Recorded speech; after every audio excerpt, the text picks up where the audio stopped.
Сегодня просто ужасный ветер. У меня просто от головы вообще ничего не осталось.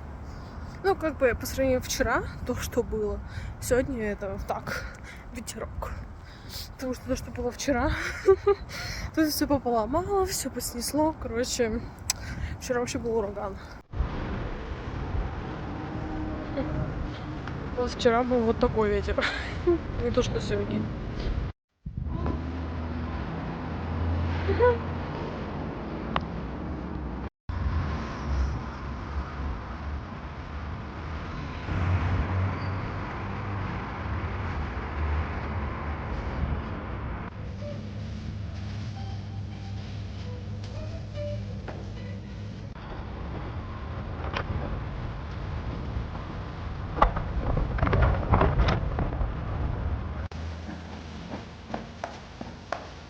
Я ненавижу варить рис. У меня просто какие-то мучения. Постоянно прилипает. Что это за дело? Я не понимаю. Я больше не понимаю.